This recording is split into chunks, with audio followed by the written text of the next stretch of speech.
Penyakit pneumonia selama ini dikenal tidak hanya menyebabkan kematian pada anak, namun penyakit pneumonia juga rentan menyerang orang tua yang berusia 50 tahun ke atas. Dan menurut sumber berita, bahkan semakin tua usia, semakin tinggi angka kematiannya. Lalu seperti apa sebenarnya penyakit ini? Bersama saya Khairunisa, let's talk about it.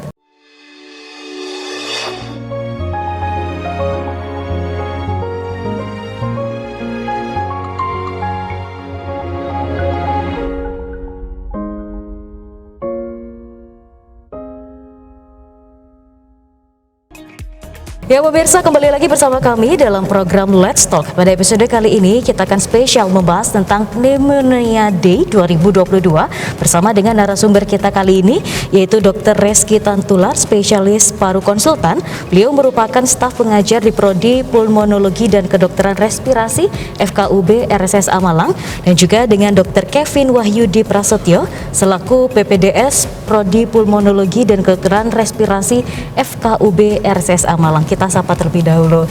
Halo Dr. Reski dan Dr. Kevin. Bagaimana kabarnya hari ini? Baik, terima kasih. Alhamdulillah baik. Nah, ini sesuai dengan temanya kita hari ini. Kita akan ngobrol lebih banyak tentang penyakit pneumonia, karena bisa jadi masyarakat belum banyak yang tahu seperti itu. Tapi kita pengen tahu dulu. Biasanya ada tema yang selalu digaungkan, dan tahun ini adalah temanya Pneumonia Affect Everyone. Nah, gimana nih Dr. Reski? Ya, jadi maksud dari tema pneumonia di tahun 2022 adalah pneumonia affect everyone. Artinya ya, pneumonia akan mempengaruhi setiap aspek kehidupan di masyarakat ya. Kita tahu bersama bahwa saat ini kita sedang menghadapi pandemi juga kan. Pandemi belum menjadi endemi, maka COVID-19 yang mana itu juga salah satu bentuk dari pneumonia, itu juga mempengaruhi seluruh aspek kehidupan di masyarakat. Artinya seperti itu. Baik. Kalau terkait angka kejadian sendiri, bagaimana sih Dokter Kevin? Ya, baik. Jadi untuk pneumonia ini kan dia merupakan suatu bentuk infeksi pada paru, dan data dari WHO menunjukkan tahun 2019 itu pneumonia ini menyebabkan angka kematian yang cukup tinggi ternyata. Jadi di seluruh dunia itu ada 2,5 juta penduduk meninggal ini akibat infeksi pneumonia, dan lebih tragisnya diantaranya itu 670.000 adalah anak-anak. Jadi memang pneumonia ini adalah infeksi yang tentunya tidak bisa dianggap enteng gitu ya, dan pneumonia ini juga menyebabkan 20-40% penderitanya itu harus dirawat inap di rumah sakit, dan 10% diantaranya juga harus sampai dirawat di ruang ICU atau ruang intensif, seperti itu. Wah, luar biasa. Ini mendengar penjelasan Dr. Kevin, akhirnya kita semakin pengen tahu dok, ini sebenarnya penyakitnya seperti apa sih, kok cukup menakutkan ya untuk masyarakat awam. Sepertinya perlu diedukasi lebih lanjut secara definitif yang mungkin lebih dipahami masyarakat tuh seperti apa sih sebenarnya penyakit ini dok? Dr. Reski. Ya, terima kasih Mbak Isa. Jadi pneumonia itu adalah penyakit radang paru ya. Radang paru atau infeksi paru yang diakibatkan oleh mikroorganisme apapun itu, misalnya bakteri, misalnya virus ya, salah satunya adalah coronavirus ya, COVID-19, jamur, parasit, dan mikroorganisme yang lain. Nah, ketika itu sampai di parenkim paru, maka terjadilah yang namanya pneumonia ya, mungkin awalnya dari saluran napas atas dulu ya, seperti flu atau pilek biasa ya, kemudian tidak tertangani dengan tepat, dan akhirnya namanya satu saluran ya, akhirnya jatuh ke bawah dan terjadilah infeksi di parenkim paru yang dinamakan pneumonia.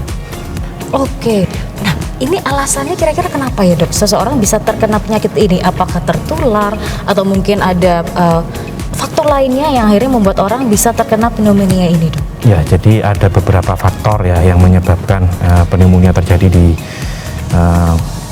pasien atau di orang ya. Jadi yang pertama tentu dari daya tahan tubuh si hostnya atau di pasiennya ya. Ketika daya tahan tubuhnya lemah atau ada kelainan anatomis tertentu, misalnya sebagai contoh anak kecil yang jalur pernapasannya pendek antara saluran napas atas dengan saluran napas bawah, tentu itu akan lebih mudah terjadi infeksi. Ketika terjadi infeksi saluran napas atas, maka dia akan mudah ke bawah dibandingkan mereka yang lebih dewasa, yang daya tahan tubuhnya sudah lebih baik, Nah, itu akan lebih cepat mengeliminasi penyebab dari pneumonia. Sebagai contoh yang lain adalah kondisi-kondisi di mana daya tahan tubuh yang kurang baik ya, atau misalnya pada pasien-pasien diabetes mellitus atau pasien-pasien yang lanjut usia yang mana daya tahan tubuhnya sudah menurun. Tentu hal itu akan menyebabkan infeksi yang sedikit yang harusnya bisa dieliminasi dengan baik itu menjadi penyakit yang lebih berat. Nah, yang faktor kedua adalah faktor dari kumannya sendiri ya, atau penyebabnya. Ya, seberapa virulensinya atau berapa tingkat kesakitannya, ganas tidaknya dari si bakteri maupun virusnya itu ya. Sebagai contoh ya di sekarang COVID misalnya, COVID-19 kita tahu bahwa virulensinya begitu cepat ya. Kita tahu di saat ini di dunia itu sudah ada 600 juta jiwa ya yang terinfeksi COVID-19, itu yang tercatat. Kalau yang belum tercatat ya mungkin lebih banyak lagi. Artinya itu 3 kali penduduk Indonesia ya jumlahnya. Jadi begitu banyaknya penyebaran COVID-19. Tetapi virulensinya maksudnya mortalitasnya itu tidak terlalu tinggi. Kalau kita lihat data yang terakhir adalah sebanyak 6 juta jiwa. Artinya 0,1 ya, atau 1% ya. Sementara ada penyakit lain yang mortalitasnya jauh lebih tinggi. Nah, itu yang masing-masing virus, masing-masing bakteri itu memiliki keganasan masing-masing. Itulah yang menyebabkan pneumonia bisa menjadi berat ataupun ringan. Oke, baik. Wah, ini masyarakat tentunya makin penasaran terkait gejala apa sih yang mereka bisa pahami gitu ya, yang nggak perlu ke dokter dulu tapi di rumah udah paham. Apa ini termasuk salah satu gejalanya? Sebelum jeda pariwara mungkin bisa secara singkat, apakah batuk pilek itu termasuk salah satu gejalanya, Dokter Kevin? Baik, jadi tadi sudah dijelaskan oleh Dr. Reski juga kalau misalkan pneumonia itu memang secara umum dia diawali dengan adanya infeksi saluran nafas atas yang seperti kita tahu gejalanya mungkin batuk pilek atau nyeri tenggorokan, yang kalau misalkan itu dalam beberapa hari sampai seminggu mungkin tidak diobati dengan baik, maka dia dengan mudah dapat menjalar menuju ke infeksi paru atau yang disebut pneumonia. Nah, gejalanya ada beberapa seperti sesak, demam, kemudian bisa nyeri dada dan adanya batuk dahak. Dahaknya itu bisa berwarna sampai kuning kehijauan. Nah, kalau misalkan Anda mengalami gejala seperti itu bisa periksa ke dokter, apalagi kalau misalkan ada resiko seperti pada lansia usia di atas 60-65 tahun atau usia anak-anak di bawah 5 tahun, maka Anda bisa periksa ke dokter untuk dicek lebih lanjut apakah terkena pneumonia atau tidak. Oke, baik. Wah, ini kita semakin seru ya pemirsa untuk membicarakan tentang pneumonia ini, dan ini mungkin ilmu baru juga untuk kita, dan kita masih akan membahas lebih lanjut di segmen berikutnya. Jangan kemana-mana, tetap di program Let's Talk.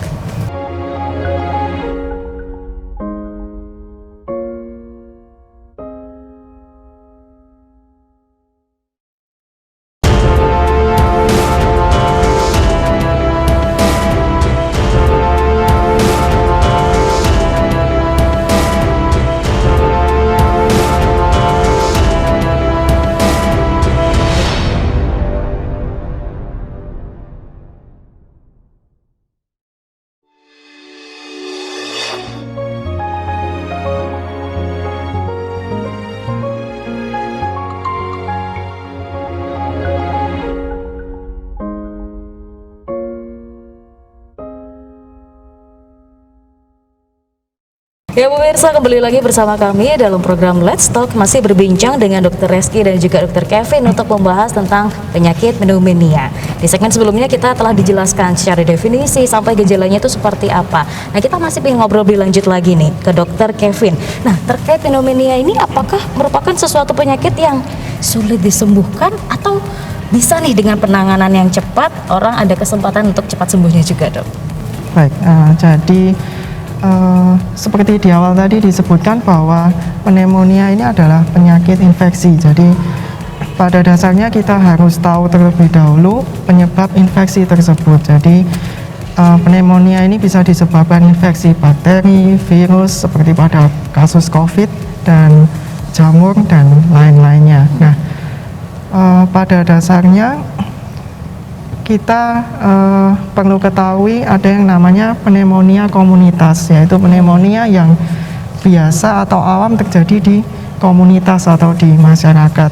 Nah, untuk pneumonia yang jenis ini biasanya dia disebabkan oleh bakteri pada umumnya, yang dimana itu bisa ditangani dengan antibiotik. Jadi tergolongnya mungkin ringan. Namun nanti perlu diketahui juga ada penggolongan resiko pada pneumonia itu didasarkan pada derajat keparahannya. Semakin nanti resikonya tinggi untuk keparahan pneumonianya, maka itu perlu dirawat inap. Nah, ini nanti yang akan membedakan jenis antibiotiknya juga. Dan ada jenis lain lagi yang namanya pneumonia yang didapat di rumah sakit. Jadi pada pasien yang dirawat di rumah sakit yang awalnya tidak ada infeksi pneumonia, lalu tiba-tiba pasiennya sesak, batuk, demam, itu juga bisa terjangkit pneumonia yang didapat di rumah sakit. Nah, ini tentunya juga harus diidentifikasi dulu penyebab infeksinya. Kalau misalkan sudah teridentifikasi apakah itu bakteri, virus ataupun jamur, tinggal diobati penyebabnya. Kemudian untuk terapi yang lain seperti suportif, istilahnya itu ada oksigen, kemudian infus atau terapi cairan, dan obat-obatan yang mengatasi gejala pasien seperti demam, batuk, dan yang lainnya seperti itu. Oke. Tadi di awal dokter menyebutkan beberapa gejala gitu ya, salah satunya dengan batuk berdahak seperti itu. Nah, kira-kira bagaimana masyarakat tuh tahu di momen mana mereka harus memeriksakan, atau mungkin bisa diobati mandiri dulu, atau nggak bisa, Dok? Nah, ini kayaknya perlu di-clearkan kepada masyarakat. Baik, jadi secara umum kalau misalkan pasien tersebut tidak ada riwayat asma seperti pada orang usia muda yang tidak ada riwayat asma, kalau misalkan dia terkena pneumonia itu bisa timbul gejala sesaknya. Tapi kalau misalkan dia hanya infeksi saluran nafas atas yang ringan seperti cuman batuk pilek atau nyeri tenggorokan, itu bisa istilahnya diobati dengan antibiotik yang umum.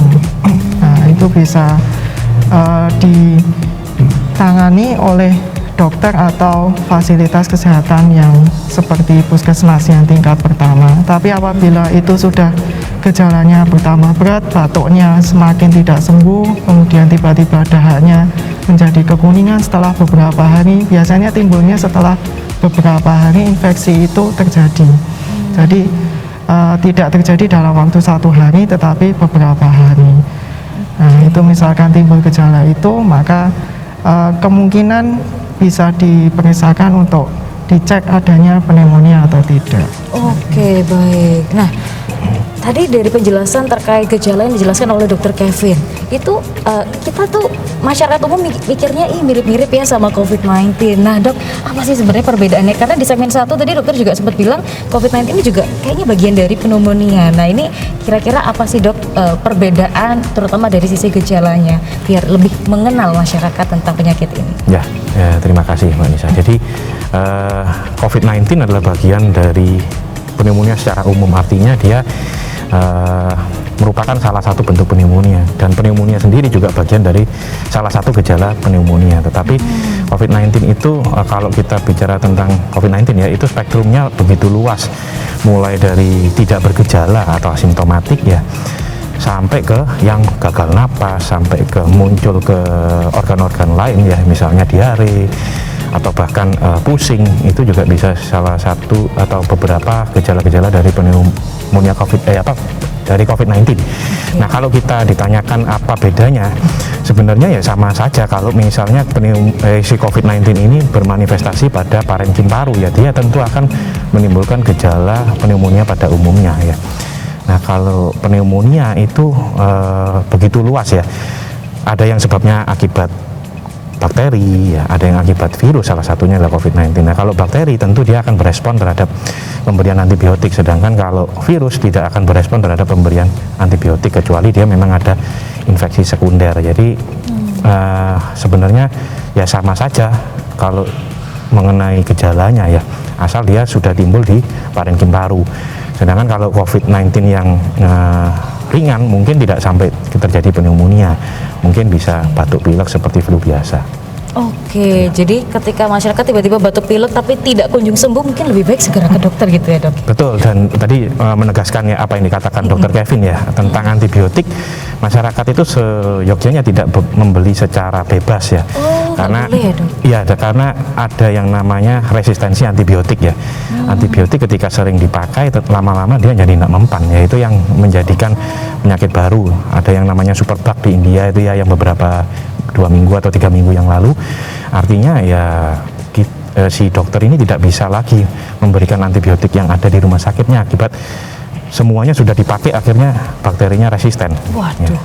Bahaya ya, jadi tidak boleh ngedokterin sendiri ya. Kalau memang tidak punya ilmunya, kita memang harus konsultasi langsung kepada dokter yang mengerti bagaimana cara mengobatinya. Dan katanya nih pemirsa, tidak hanya COVID-19 yang ada vaksin, tapi pneumonia juga ada vaksinnya. Seperti apa kita akan bahas setelah jeda pariwara, tetap di program Let's Talk.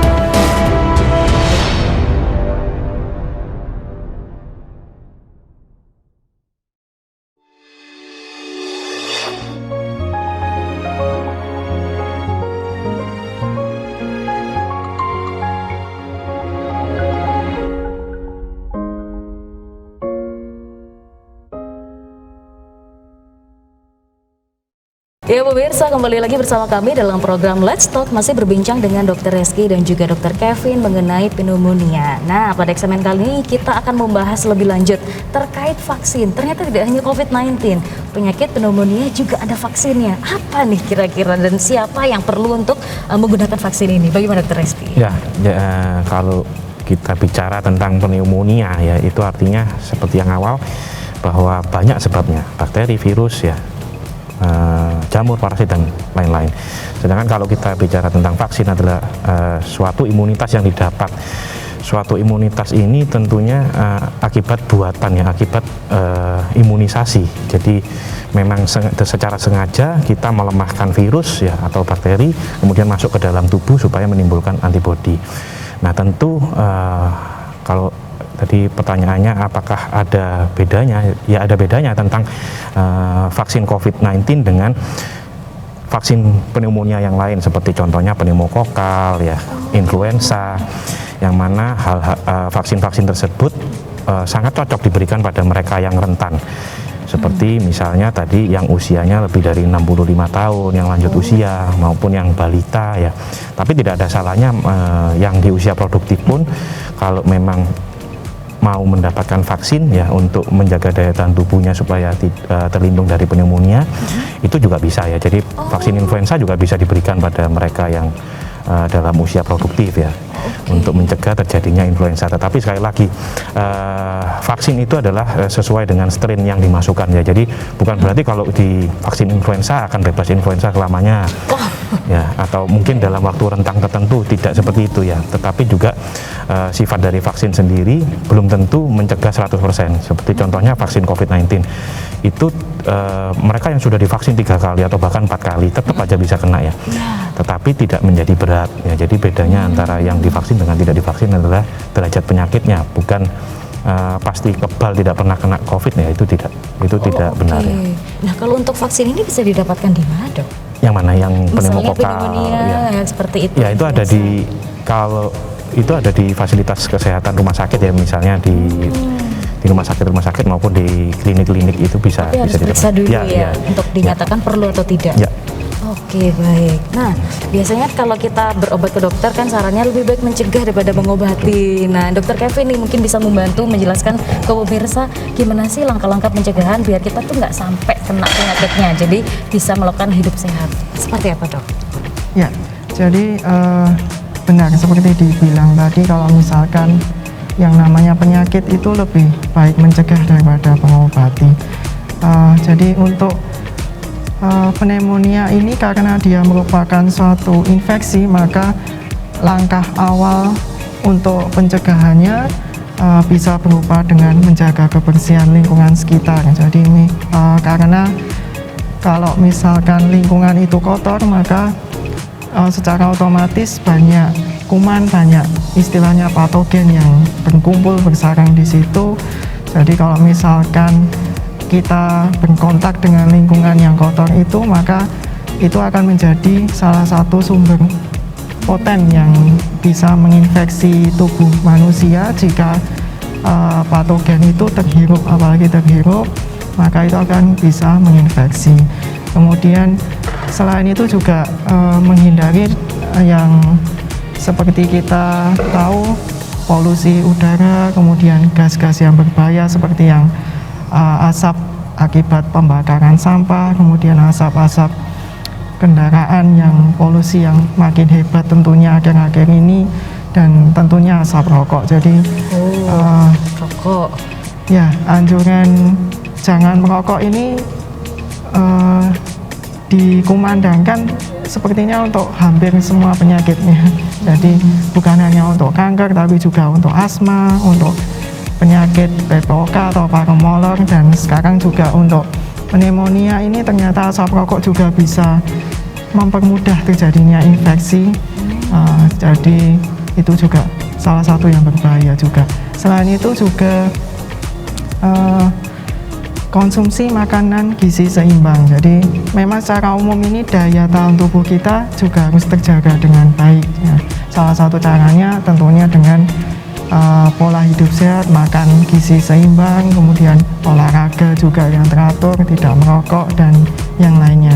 Dan untuk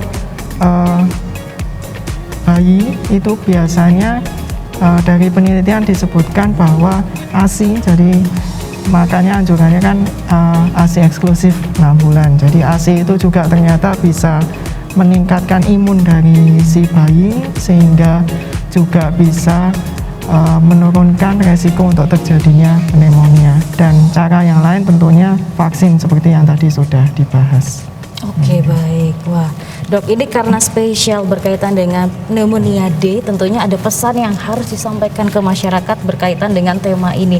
Dan misal nih sudah ada masyarakat yang kandung terkena, apakah ada pengobatannya secara khusus? Silakan Dr. Reski. Ya, terima kasih. Ya, mungkin pesan terhadap masyarakat mengenai pneumonia ya. Pneumonia adalah penyakit infeksi yang tentunya dapat disembuhkan ya. Ketika terjadi gejala-gejala yang seperti tadi telah dibahas ya, batuk ya, sesak napas, batuk berdahak, dan tidak kunjung sembuh dengan pengobatan yang sudah dijalani, silakan segera ke rumah sakit maupun ke fasilitas layanan kesehatan di sekitar Anda untuk mendapatkan penanganan lebih lanjut ya. Kemudian berkaitan dengan COVID-19 sekali lagi ya, karena kita tahu bahwa pandemi belum berakhir, dan bahkan kita lihat data di Jakarta positivity rate itu sudah mulai lebih dari 10%. Itu sudah berlangsung mungkin 5 atau 4 hari terakhir ini ya. Artinya dari 10 orang yang diperiksa lebih dari 1 yang positif ya. Dan itu terjadi peningkatan dibandingkan beberapa bulan sebelumnya yang sudah di bawah 5% bahkan ya. Artinya COVID-19 itu masih ada ya, walaupun mortalitasnya kian lama kian menurun ya.